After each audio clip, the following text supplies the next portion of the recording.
प्रिय भैया और बहनों, विद्या मंदिर के ऑनलाइन क्लासेस में आप सभी का स्वागत और अभिनंदन। पिछली कक्षाओं में हमने शांत और अशांत दशमलव भिन्न के बारे में पढ़ा था। आज हम संख्या रेखा पर वास्तविक संख्याओं का निरूपण के बारे में अध्ययन करेंगे। संख्या रेखा पर वास्तविक संख्याओं को देखने के लिए हम एक शीशे का प्रयोग करते हैं जिसे हम आवर्धन लेंस या आवर्धन शीशा कहते हैं। हम आवर्धन लेंस की सहायता से संख्या रेखा पर संख्याओं के निरूपण को देखने के लिए जो प्रोसेस काम में लाते हैं उस प्रक्रम को उत्तरोत्तर आवर्धन प्रक्रम कहते हैं। हम संख्या रेखा पर उत्तरोत्तर आवर्धन द्वारा शांत दशमलव प्रसार वाली व अनवासनीय आवर्ती दशमलव प्रसार वाली दोनों प्रकार की संख्याओं की स्थिति का अवलोकन कर सकते हैं। अब मैंने एक संख्या ली शांत दशमलव प्रसार वाली 2.34। इसको वास्तविक संख्या रेखा पर निरूपण करना है। पहले तो हम 2.3 को देखेंगे कि ये कहाँ पर है। ये 2 और 3 के मध्य है। तो पहले मैंने 2 लिखा, फिर 2.1 लिखा, 2.2, 2.3, 2.4, 2.5, 2.6, 2.7, 2.8, 2.9 और फिर मैंने 3 लिखा। अब मैं आगे बढ़ा इसके दाहिनी की तरफ। ये तो 100वें मान की तरफ 4 की तरफ 2.34 100वें भाग का चौथा हिस्सा और ये 10वें भाग का तीसरा हिस्सा। तो अब ये मान किसके बीच में आएगा? 2.3 और 2.4 के बीच में आएगा। तो मैंने यहाँ पर 2.3, 2.31, 2.32, 2.33, 2.34, 2.35, 2.36, 2.37, 2.38, 2.39, 2.4 तक मैंने दिया। अब इसका हम प्रदर्शन करेंगे। 2.3 का प्रदर्शन हमें करना है। तो 2.3 का हमें इसमें मान देखना है। तो ये 2.3 जो है ये यहां पर है और इसको लेंस की सहायता से मैंने देखा। अब मेरे को देखना 2.34 का है। 2.34 इसके बीच में है। 2.3 और 2.4 के बीच में 2.34 का मान है। तो ये 2.34 का मान आ गया।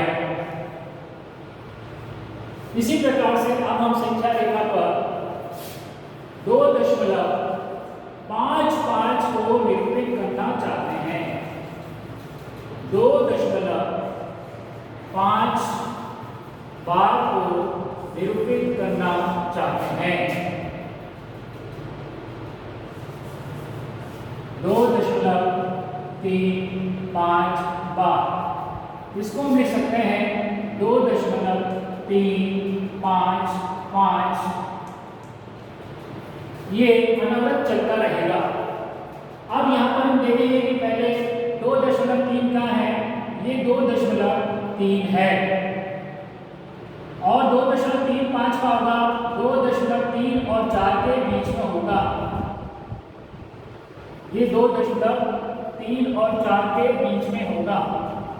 तो 2.35 कहाँ होगा? 2.35 और 3.6 के बीच में होगा। तो हमने यहाँ पर 2.35 और 2.36 हमें व्यक्त करना है 2.35 का। 2.355 का होगा ये 2.355 होगा, जिसको हमने संख्या रेखा पर निरूपित कर दिया।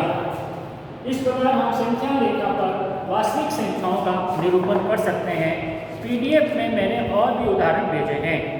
अब ये वास्तविक संख्याओं पर संक्रियाएं। तो परिमेय संख्या योग और गुणन के क्रम विनिमय, साहचर्य और बंटन नियमों को संतुष्ट करती है।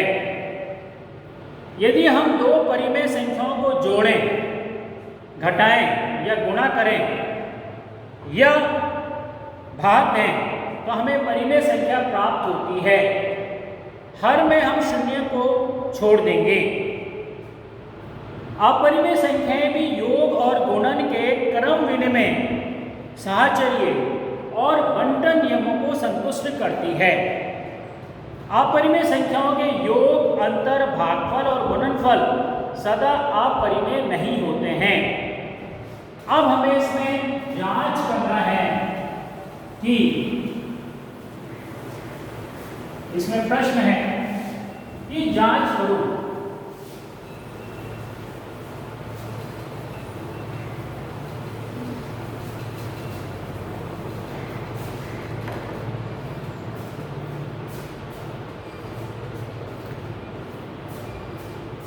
जांच करो, जांच कीजिए। प्रश्न है जांच करो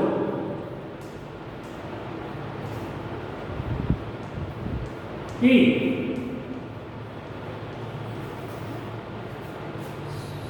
7/5 7/5 √2 + 21 और 5 - 2 अपरिमेय संख्याएं हैं या नहीं। तो पहले हम देखें 7/5। तो √2 का जो मान होता है वो होता है 1.4142 और √5 का जो मान होता है वो होता है 2.236 और पाई का जो मान होता है वो होता है 3.1415। तो पहले हम देखें 7/5। तो हम यहाँ पर 7 और √5 का मान रखेंगे 2.236। अब इसको गुणा करने पे हमें जो संख्या मिलेगी वो मिलेगी 15.652, जो कि एक अपरिमेय संख्या है, अशांत आवृत्ति दशमलव वाली संख्या है, अनवसानी आवृत्ति वाली। नंबर 2 7/5। अब इसको हम सरल करके देखें। 7/5 इंटू √5/5। अंश और हर को √5 से गुणा कर दे तो 7/5 और √5 का स्क्वायर। तो √5 का जो स्क्वायर होगा वो होगा 7/5।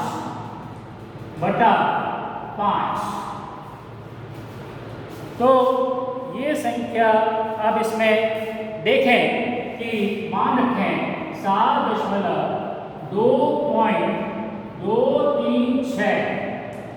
अब यहाँ देखें 742 4 25 2 16 1 15 1 749 और 1 50।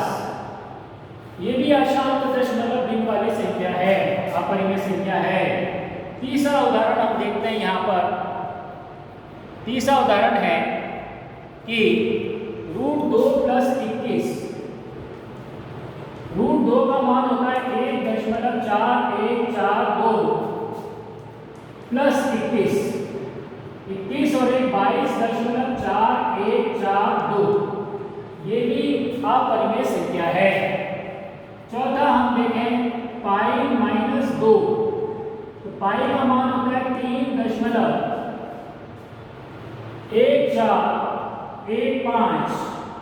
-2। इसका जो मान आएगा 1.1415, अतः ये भी एक अपरिमेय संख्या होगी।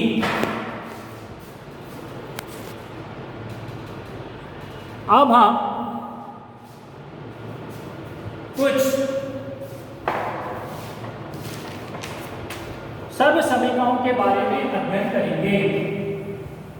सर्व समीकरणों के बारे में हम अध्ययन करेंगे और इन सर्व समीकरणों का उपयोग प्रश्न हल करने में लेंगे। जैसे सर्व समीकरण है, सर्व समीकरण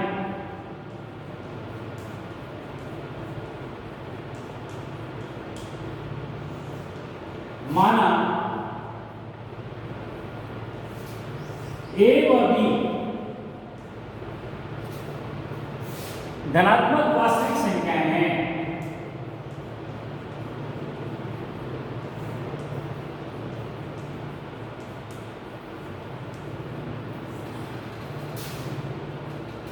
धनात्मक वास्तविक संख्याएं हैं। पहला रूट ए बी, इसको हम लिख सकते हैं root A dot root B, root A dot root B. तो यानी कि हम रूट 3 इंटू 5, इसको हम लिख सकते हैं रूट 3 डॉट रूट 5। दूसरी सर्व समीकरण है रूट ए अपॉन बी, रूट ए अपॉन बी, रूट ए अपॉन रूट बी। मान लीजिए एग्जाम्पल, यहाँ पर रूट 16/9 है, तो रूट 16/9, तो यहाँ पर हो गया 4/9। ये एक परिमेय संख्या है। तीसरी सर्व समीकरण है इसमें है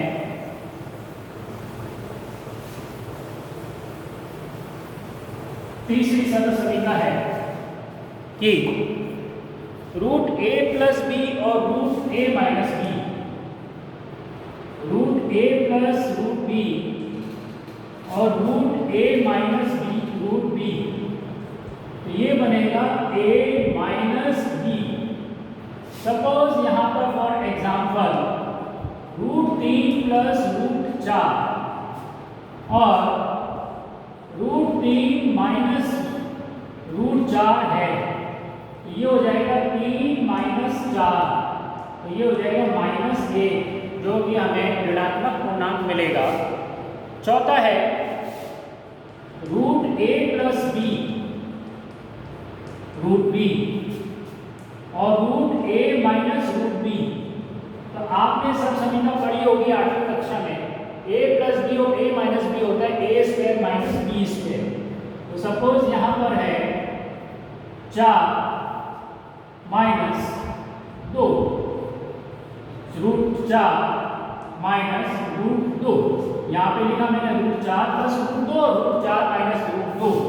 अब इसको मैंने हल किया, तो हल करने पर 4 माइनस 2 हम इसको सीधा ही लिख देंगे, root A plus B root A minus B बराबर ए माइनस बी, तो 4 माइनस 2 बराबर 2 हो जाएगा।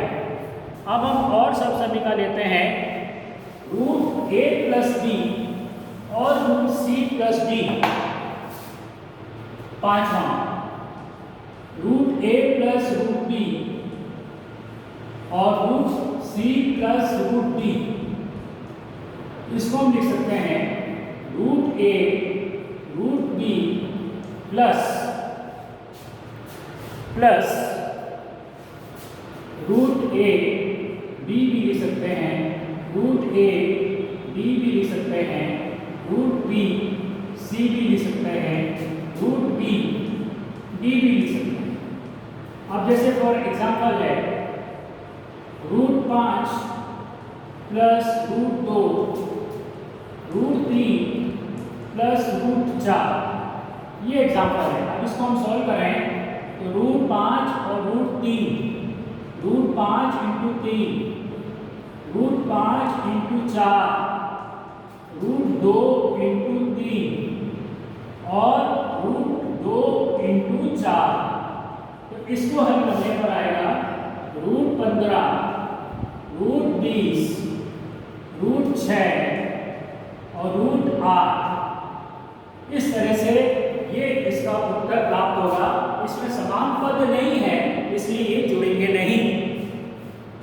इसलिए जुड़ेंगे नहीं।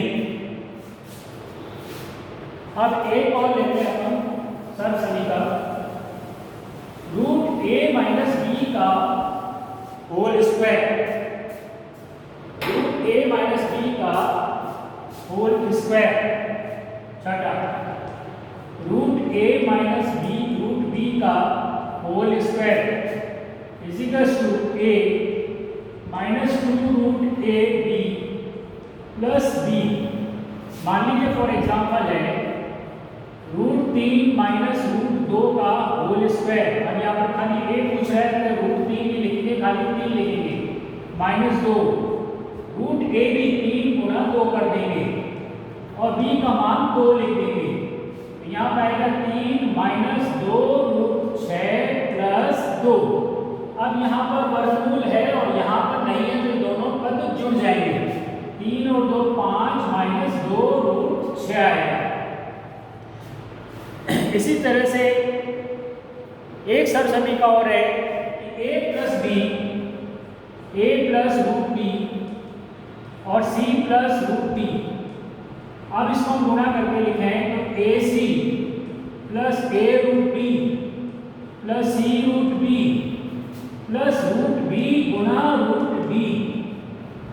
इसमें मान रख, कोई प्रश्न देने से मान रख के हम प्रश्न का हल निकाल सकते हैं। आज के लिए इतना काफ़ी पर्याप्त है। हमने आपको पीडीएफ में विभिन्न प्रकार के प्रश्नों का समावेश करते हुए प्रश्नों का हल भेजे हैं और गृह कार्य भी भेजा है। गृह कार्य में प्रश्नावली 1.4 के प्रश्न 1 व 2 करना है और प्रश्नावली 1.5 के प्रश्न 1 व 2 करें। आज के लिए इतना ही काफ़ी। जय भारत।